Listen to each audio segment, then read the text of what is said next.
you the latest in the world of sports. I'm Paulo Del Rosario. Conversations you want to hear from your favorite icons and athletes. I'm Bea Fabros.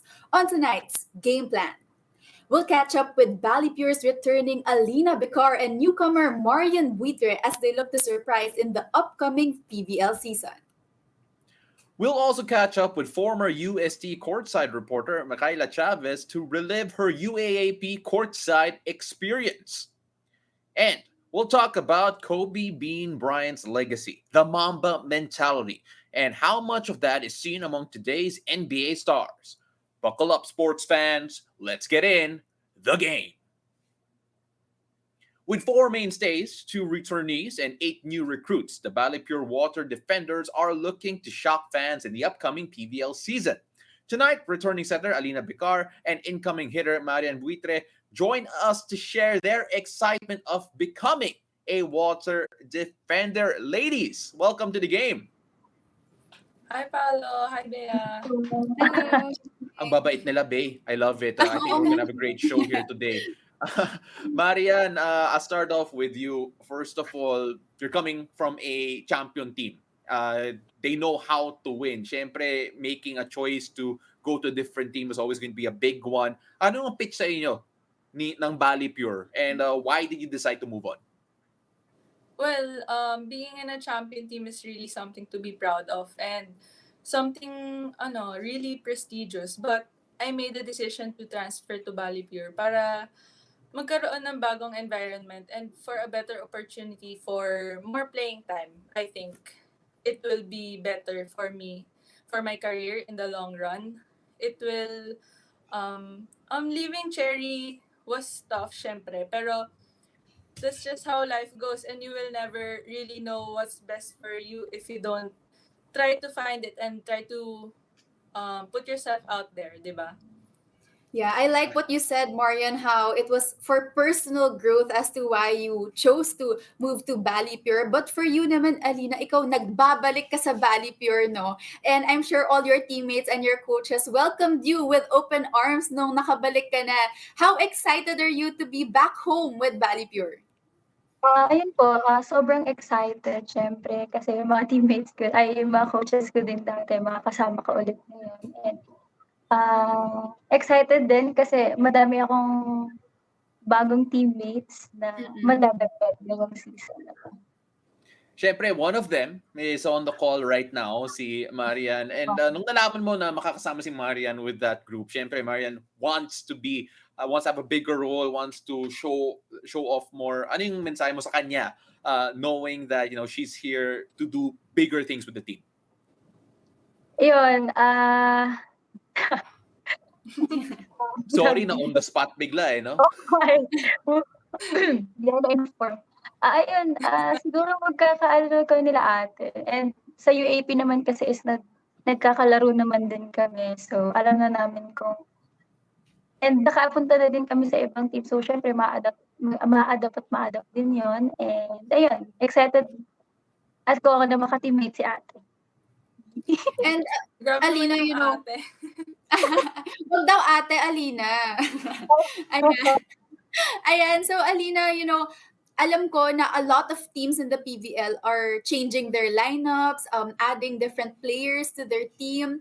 And you mentioned a while ago na hindi pa kayo nakakapag-training as Balipure. But when you look at the paper lineup of Balipure, ano sa tingin mo ang pinakamalaking changes or pagbabago na madadala nyo sa panibagong PVL conference this year?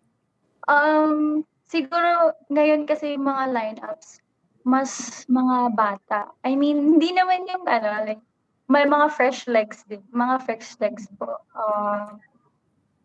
Ayun. And sa iba-ibang, galing din sila sa iba-ibang teams. And lalaban itong team na to. Marian, you see the list there, yung mga mainstays, yung mga new recruits. Are there any players that you see on that list na nakita mo na, wow, I can't believe I'm going to be teammates with this person, or excited out to figure out kung may chemistry kami on the floor? Actually, lahat eh. Kasi, ang nakasama ko pa lang dito sa bagong Balipure is si Ate Patty Orendain and si Genevieve Kasugod. So the rest, really, first time ko pa lang sila makakasama. And also the coaches, first time lang din. So this is really a new environment for me. Marami akong matututunan bago from them and siguro vice versa. That's why I'm really excited to play with all of them. Alina, para sa'yo naman, no? Because nagbabalik ka nga dito sa Balipure, you've already played with them before. Given the new lineup that you have, what identity ang gusto mong maitatak sa Balipure coming into the new PVL conference with the new fresh players that you have? Yun nga po, since dati, kung maliliksi kami dati, mas maliksi yung mga ngayon. I mean, mas maano ngayon, mas sobrang galaw kasi yun nga sabi ko, panibagong players and medyo mas fresh legs pa and ayun, syempre lalaban pa din hanggang sa dulo, yun nga. Ayun, sana mag-training na para magkasama na kami lahat. Yeah, everyone's excited for that. Everyone's excited to see you on the floor again. Pero Marian, when you were describing yung move mo, the chance to make the decision, it felt like great life lessons yan eh. Moving on, trying to get into something siguro unfamiliar for your own personal growth. Going into yung situation na to, how are you approaching it? Kasi you mentioned it a while ago na okay, new situation, out of your comfort zone. Ano yung mindset mo going into this different scenario for you? Well, di ba, there will be sometimes na, di lang as an athlete, as a person, parang may times na nawawalan ka ng confidence sa sarili mo, tapos parang nagda-doubt ka na sa kung anong kaya mong gawin. So, coming from that, parang yung mindset ko ngayon is to trust the process and trust din yung teammates ko na yun nga, na magkakaroon ako ng bagong environment, they will help me regain that confidence and tanggalin yung doubt sa sarili ko. Ayun. Sorry, Marian, I have to put you on the spot here kasi kanina si Alina, we accidentally asked her for a scouting report on you. So, let's scout her din naman. Marian, pa-scout naman si Alina. Well, I've seen Alina play and she's really good sa kanyang position. Kahit na sinasabi ng iba na she's a small setter. Pero for me, small but terrible naman si Alina. Kaya niya tumigay ng regalo. Okay, so Alina, with that, siguro naman may magandang ka din masasabi tungkol kay Marian. Sa scouting report mo naman for Marian, ano bang masasabi mo sa kanya bilang isang attacker? Ayun, nakikita ko kasi kay ate pag nasa loob kasi siya ng game, grabe yung beast mode niya. So, siguro yun, magkakabars kami sa ganung, sa beast mode niya. And ayun, ate. Alam mo, it's so great and so exciting to see that Balipure has rejiggered, has found a way to come up with a new look and become more competitive in the next coming conference. And girls, we can't wait to see the both of you there. Marian, Alina, good luck in the upcoming conference. And please stay safe and stay healthy. But Marian, we're going to say goodbye to you. Pero mamaya, you can actually watch this kasi si Alina's going to stay to talk about a courtside reporter that she was part with during her college days. So when we return, we'll go down a trip down España's memory lane as we catch up with former UST courtside reporter Makyla Chavez alongside Alina Bicar. Stay tuned. You're watching The Game. Thanks, girls.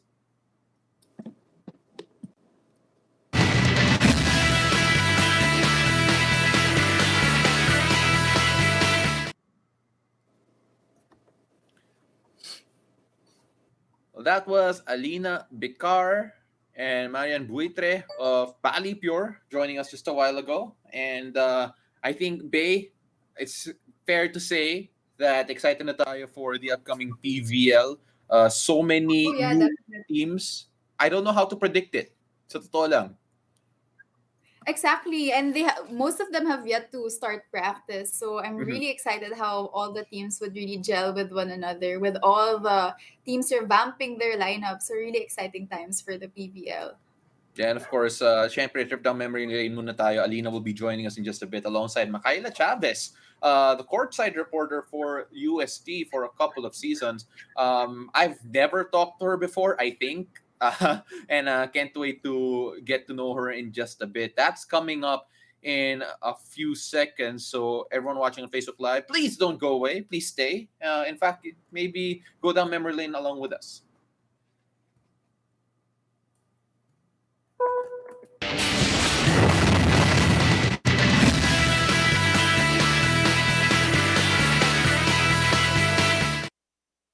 Welcome back to the game. It's been said on the show before that UAAP courtside reporters are more than just a member of the broadcast. They are storytellers with a voice that represent not only their teams but their universities as well.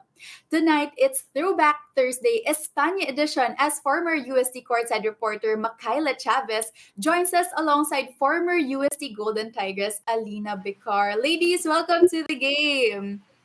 Hi, good evening. Good Hi, evening. Makyla. It's great to see you once again. The last time I saw you was 2 years ago, back in season 82. And, I'm so I excited. clearly remember how passionate you were as a courtside reporter. But, Makyla, I actually never got to ask you, what made you decide to become a courtside reporter? And what was your first impression when you met both the basketball team and the women's volleyball team? May kababa? Natatakot ka ba nung time na yon, or were you just very excited? Actually, first of all, good evening to everyone. Grabe, I am so excited to be here. I miss sports.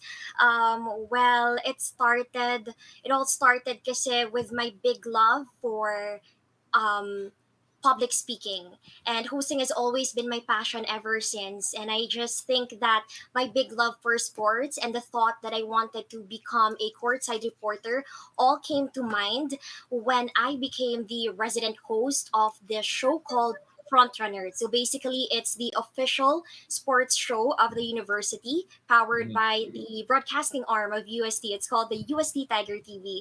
So here on this show, I get to talk about everything about the sporting events in the UAAP. May it be basketball, volleyball, judo, chess, football. So everything about sports. It was actually also a training ground for me Mhm. somehow. Eventually, not only did I talk about the rundown of sports happenings, but also I got the opportunity to speak with such amazing Tamasian athletes whose stories are really beautiful, all of which are to be heard and told, definitely. Now, there was this one specific episode, and we had two guests. As far as I can remember, it was Coach Mark Chaywala of the Mhm. USC Salingawi dance troupe, and there was this another Salingawi member. Right after the show, when I got home, I got this message from that certain Salingawi member, and he told me, "Alam mo, Makyla, bagay kang mag-UST courtside reporter." So I said, if someone believes in me, I too should believe in myself. And I promise from that very moment that once the auditions are already open, I would definitely join. You Okay, know, so here is. Makyla, sorry. That actually brings me up to a great point because you go into this program na grabe yung encouragement that you got, you had that background with the Tiger TV. I'm actually familiar a bit with Tiger TV, but now Ooh. I actually want to ask si Alina kasi Alina, when you first met Makyla, she sounds super prepared. Ano yung unang impression Yeah. mo? Kasi feeling ko ready na siya eh. Si Makyla kasi parang yung confidence siya talaga. I mean, pagpunta niya doon sa'min agad parang yun, ang kulit. Makulit din at the same time. Kasi parang mas lower batch kasi siya sa'min. So, pagpunta niya doon parang sabi namin, "Uy, may bago tayong reporter," gano'n. Sabi niya, "Englishera?" Gano'n. Sabi ko, "Oh my God, Englishera." Sabi ko, sabi ko, "Oo nga, gano'n." So, ayun, parang si Makyla kasi hindi siya mahirap pakisamahan kasi siya din naman, kinikilala niya din naman kami and parati siyang nandun every training namin. So yun, parang naging part na din namin siya ng team, si Mm. Makyla. Kasi, 'pag kumakain kami, nandun din siya, Doon din siya, yun. nakikikain siya. Opo. Nakikikain siya. Kakain yan, papagbibigyan Wow. Alam mo, that actually brings me up to another thing. Na-mention mo, Englishera nga siya. So, I speak for all of my Lasallian brethren who struggle with Filipino. Go lang, try nyo. I swear, kain-kain nyo yan. But then, Makyla, um, obviously being part of a team, so sobrang handa ka na eh. At least resume-wise, your experience with Tiger TV. Pero nagulat ka ba sa challenge of actually getting to know these teams in a different level? Kasi iba talaga being part of a team. They felt like you were part of the team, pero kamusta naman yung challenge na yun? You know what? The good thing about the Thomasian athletes, kasi within us talaga, we are very welcoming. So one of the best things about being assigned to man the sidelines for the UST Growling Tigers as well as the UST Golden Tigers has to be the fact that they're very welcoming, as well as we were of the same ages mostly kasi din eh. So parang it wasn't really hard for us to deal with one another. And I think one of the best things also why I was able to gain their trust right away was because I showed them that I wanted them to be my family. Mhm. And to be honest, during matches, para akong nanay nila. Every time they are sad, when they are somehow already losing, when they are down, naiiyak din po talaga ako. Yeah, I get you. You know, Makyla, there are so many iconic moments during your stint as a courtside reporter. I mean, on your first season, the USD volleyball team actually entered the finals, and then you got to be with Coach Alden Ayo on his first and only season. But you know, one of the things that we really remember of Makyla Chavez Ano is kaya yun? your stint in the CDC. I mean, who can forget you entering na kinikerry ka pa, talagang bongga ang entrance mo. What can you say about that whole experience and the thought process that you put in for that grand entrance of yours that nobody can forget? Well, actually, I put in a lot of effort when it comes to CDC crowd check because I know how significant that is in the Mhm. UAAP, and I know that once I go out on the court, once I step right there on the ground, I know that I'm not just representing myself, but I'm representing the school. So that of course is the University of Santo Tomas. So I really did the much preparations, and I hope that the UST community actually appreciated it. At tanongin natin si Alina. Alina, bilang parte ka ng UST community, napanood mo ba ang entrance, ang grand entrance ni Makyla nung CDC? Alina, Siyempre. which Sinusuporta na which sinusuporta namin si Makyla. Pag pag parate, pag nandun siya kasi parati siyang nagsasabi sa'min na, "Ate, ako magaganito, ate gano'n." Parang ano na din siya namin, parang part na din siya namin ng ano, kasi sobrang sweet ni Makyla. I like that. Sobrang sweet Perfect. niya, tapos magbibigay yan ng food, ta's may kasamang letter, gano'n. Yun. Yeah, it's so fantastic. I love going down memory lane with the both of you. Pero syempre, we don't have that much time. Pero Makyla, your message to those who are thinking about auditioning for the next season for the UAP Courtside Reporters.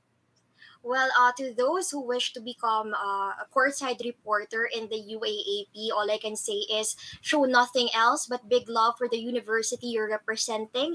And of course, if chosen, definitely learn to allow yourself to grow in the UAAP because there's a lot to learn here and enjoy the moment. Being a courtside reporter is not an easy job. It's not just facing the camera and holding the microphone. Of course, I've said this before, it holds multiple responsibilities, and Mhm. one of which is to bring glory for the university you're representing. So stay driven, passionate, and make that dream of yours happen. I'm I love it. excited Great for message. I love it. I love your answer, Great Makyla. message. Kulang na lang yung crown, no, Alina? Oo. Kulang na yung crown niya. Kulang yung parang. Oh, that would have been Kaya di ba perfect. sabi po natin sa CD, After niya, hindi pwede corona sa All right. Espanya. Alina, Makyla, maraming salamat. Thank you for joining us here on the game. Alina, we can't wait to see you in the PVL. And of course, Makyla, thank you for your time. Really a pleasure having you on the show. Salamat. Thank you po. All right. Thank you po. So, for those who want to be the next Makyla Chavez, and be part of your university sports team, now is your chance to audition as the next UAAP courtside reporter. Now, if you are 18 to 23 years old, currently enrolled in a UAAP school, and fluent in both English and Tagalog, submit your CV and a 90-second headshot with brief introduction and why you want to be a courtside reporter to the email on your screens on or before February 6, 2022. After the break, we'll talk about Kobe Bryant's legacy, the Mamba mentality, and how much of that is seen among today's NBA stars. Keep it here. You're watching the game.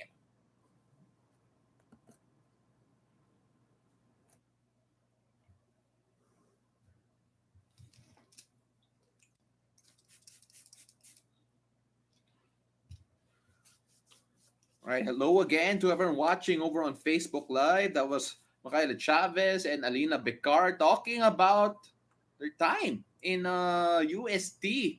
And I remember that yung mga cheer dance competition na si Makyla yung courtside Bea. And we just want Yeah, to that's remind everyone very na choice iconic. niya yan. Sobrang choice niya yan.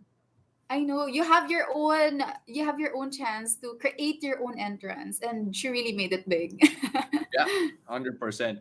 Up next, the Hubert Cani is going to come up to talk about yung Mamba mentality and whether or not we can still see it dito sa NBA ngayon amongst the stars there. We always talk about his legacy, but do the top stars today have that Mamba mentality, like Kobe Bryant gene? Well, it's always a different game when you talk about Kobe, and syempre, it always tugs at our heartstrings. We miss him, we miss his family, we miss Gigi, and obviously, this is our little way to give tribute just a bit. And of course, I'm sure apektado tayong lahat when Kobe passed.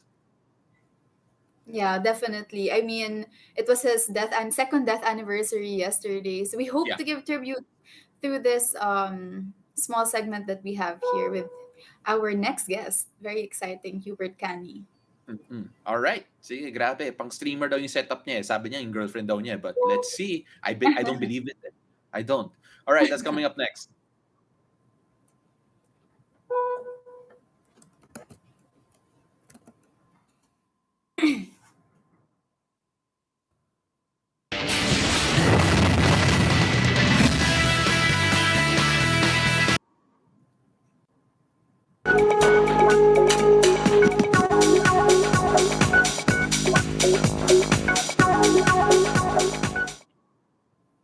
You're watching The Game. As we are always a fan of the NBA, be sure not to miss the action approaching this weekend.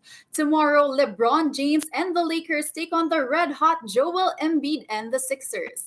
Then on Sunday, it will be Steph Curry and the Warriors taking on the Brooklyn Nets. As we get ready to catch LeBron, Steph, and Kyrie Irving back in action tonight in this Always a Fan segment presented by AXA, we are joined by a fan of those three players, former NU Bulldog and current PBA 3x3 player, Hubert Cani. Hi, Hubert. Good evening and welcome to the game. Ayun, hintayin natin na si Hubert because Hubert is logging on in just a bit. But of course, we're going to talk a bit about that Mamba mentality and whether or not some of the biggest stars today have it or not. Pero, Hubert, are you there? Ayun. Hello. Ayun, perfect. Okay na po ba? Again, sabi si Hubert yung setup niya ready eh. But babe, get us going here. I know. Hubert, can I just say na yung mga idol mo, idol ko din. Si LeBron, Steph, Kobe Bryant, and Kyrie Irving. Kyrie, Those are really on the top on my list. But nga niya ngayon, LeBron James eh. I know. Pero ang sabi mo kasi sa amin is that ang number one on the list mo ay si Kobe Bryant. And because of that, we will talk about Kobe Bryant and his Mamba mentality. So for today, we will rate 1 to 10, with 10 being the highest of Kobe Bryant. What can you say about the rating of LeBron James, Steph Curry, and Kyrie Irving in terms of their Mamba mentality? Pao, maybe you can start it off. Okay, so Okay First off, in other words, on the spot ka. Grabe ka on the spot, Hubert. Oo, on the spot. Tingnan muna natin kay Steph Curry. Okay? So si Steph Curry, you compare Okay. that to what Kobe Bryant has done. Yung ice in his veins, yung able to take over a game. From 1 to 10, anong scale niya on the Mamba mentality scale? Siguro, kay Steph, siguro, kaka-ano niya lang kaka-game winner niya lang siguro last 2 games ago ba or last game ata. Oo. Isa pa lang yung sa ano niya sa career niya. Siguro, yung clutch, yung Mamba mentality ni Steph sa akin, siguro mga 7 siguro. 7 yung rating ko sa kanya. Oh, why only Siguro. 7, Hubert? Bakit 7 lang? Ano lang? Kasi galit si Siguro- Bea eh. Oo, kasi nakita ko dun eh. siguro Idol ko dahil- talaga si Steph Curry eh. Well, ang dami niya namang clutch shots na talagang binigay sa Golden State, 'di ba? Pero yun nga, sa career niya, parang isa pa lang siya na game winner. Pero I know naman na Steph Curry, alam naman natin na kung gaano siya sa moment na yun. So, siguro para sa akin 7, yun lang. Pero di ko naman sinasabi na hindi siya clutch. Alright. Oo, Sige. tama naman. Let's go on to the next player, LeBron James. I mean, he's on his 19th season already. Everyone's talking about yung legacy that he is currently creating of himself. What do you think is the rating that you would give him in terms of Mamba mentality? Siguro, Hirap ito. I'll give Oo, LeBron siguro mga 8 or 9 siguro. 8 Oh, or or 9. Oo. That I have bakit? to agree with you. Well, kasi LeBron, ano siya parang hindi na pag-uusapan yung mga clutch shots niya, pero sobrang dami niya nang binigay na game winners sa different teams. Like siyempre ang dami niyang teams di ba? Sa Lakers, Cleveland, sa Heat, halos lahat yun meron siyang game winner dun 'di ba? And kapag yung dumating yung moment na they need to score. So, siguro yun doon niya nagagawa yung kailangan niyang gawin, si LeBron. So Okay, so yung last player natin dito, I think very contentious to kung anong rating mabibigay mo. Kyrie Irving. We all remember how clutch he was when he won yung championship na yun for Cleveland. And until now, we still think that he's one of the more clutch players. And alam naman natin yung connection nilang dalawa. Para sa'yo, ano yung rating, yung Mamba mentality rating ni Kyrie Irving? siguro mas taas kay Steph. Mga 8. 8 siya. Okay. Bakit 8 lang? Parang, that's selling him short. 7 si alam naman 7 natin si na Steph Curry, tapos 8 si Kyrie, grabe. Hindi, we know naman na palagi silang nag-uusap ni Kobe back then 'di ba? Nung stint ni Kyrie palagi. So, siguro lagi na pag-uusapan yung Mamba mentality. And sobrang close nila ni Kobe And alam naman natin yung binatawan ni Kyrie na yung game 6 ata or 7 yung against GSW, 'di ba? Kaya pero sobrang konti lang nakakagawang player noon na isipin mo finals, mga clutch shots ka pa ng lalamang pa ng isa, 'di ba? So, yeah. Ito medyo this question here is siguro I think will tell me all about you, Hubert. Sa palagay mo ngayon in the NBA today, which player has the most Mamba mentality? No explanation, just tell us kung sino siya para sa'yo. Ang hirap ng tanong mo Oo nga, hirap. On the spot yun. Sobrang on the spot dami. talaga. Sobra yun. Siguro for me, siguro Devin Booker, siguro. Yeah, he was gonna be Oh, one of the top interesting. players for Yeah. sure. 100% I agree with that. Or at least in the discussion siya. Hubert, maraming salamat. Thank you very much for joining us. Sorry na Thank you po. on the spot ka. Thank you, Hubert. Hopefully next time hindi ka ready ulit. Para masaya. Thank you for having me po, Ate Bea, Kuya. Yes, that's right. Thank you. So, thank you once again, Hubert Cani. And again, do not miss the NBA action approaching this weekend. Tomorrow, LeBron James and the Lakers take on the red-hot Joel Embiid and the Sixers. Then on Sunday, it will be Steph Curry and the Warriors taking on the Brooklyn Nets.